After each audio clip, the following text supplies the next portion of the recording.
This is AfroEconomics with J.B. Bryan. AfroEconomics is a strategic financial management program designed for the advancement of Black wealth in America and abroad.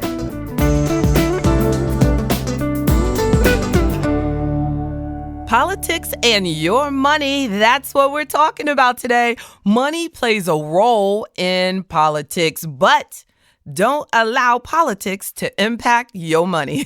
That's my point today. That, hey, of course, money is important to politics, but make sure that you establish a mindset that I have to make money regardless of who's in the White House. There's just no way around it.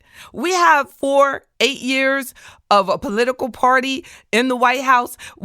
You have to realize that you still need to make money during those 4 or 8 years or whatever the time period is. You have to establish a mindset that I have to make money through all different political atmospheres, whoever's in the White House. I'm going to establish a strategy that I can continue to move my financial plan forward. Well, that's my job. That's what I have to do for my clients, that I don't want them to operate in an atmosphere of fear when it comes to their money. So be careful when you're approached by your financial advisor and they're telling you because of this particular this particular political position or this particular time in politics, you need to do this or that. So that is not a financial strategy to develop your financial goals according to who gets voted in. So let's talk about how there is indeed so much negative political news. I heard on one major radio station the other day, the announcer said that the world is going to end anyway, so don't worry about it. And I'm like, oh my goodness. How can you make financial decisions when you think the world's going to end? In reality, if the world's going to end, then none of us need to worry about anything. We don't even need to go to work tomorrow. So we know that we have no control over when God decides to end the world. So let's move forward based on, yes, that the world is going to be here tomorrow and I'm going to retire one day and I have to make sure that my children are educated and that I eat, okay? Let's stay in a positive place. But it's amazing when you have someone that has such massive exposure and they say something that negative, it can stifle you in making proper and good financial decisions. So let's talk about the bottom line is don't allow politics to impact your long-term financial goals. So when we look at the research, which political party actually helps your pocketbook the most? Hey, so which one? Which one? Well, the truth is there's no empirical evidence to show that either one of them actually help you the most. So you have to make sure that you look out for yourself. That's the bottom line, that there's buying opportunities, there's growth potential in each political party when they're in the White House. We just have to structure your financial decisions accordingly. So here's what I suggest that you do to protect yourself during any White House, no matter who the political party is. First, avoid making emotional financial decisions. Avoid making emotional financial decisions. I could just do the next 20 minutes talking about avoiding making emotional financial decisions. A second point is to always have a well-diversified investment portfolio across all asset classes anyway. That's what we talk about. So make sure that you're well-diversified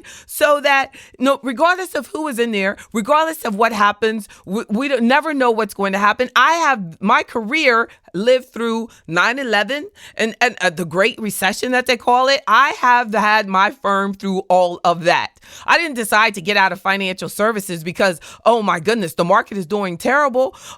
I didn't allow all of my clients to run for the hills and call them and say, this is the end of the world. No, actually, I had to make sure prior to all of that that their portfolios were positioned for these type of changes. That's what good financial advice would entail. Not calling you and saying, we got to sell everything because this happened. No, and then you have to go back and buy everything all over again, which is possibly, the worst thing. So you're buying at these huge losses when you have to make sure that you prepare your portfolio for short-term volatility.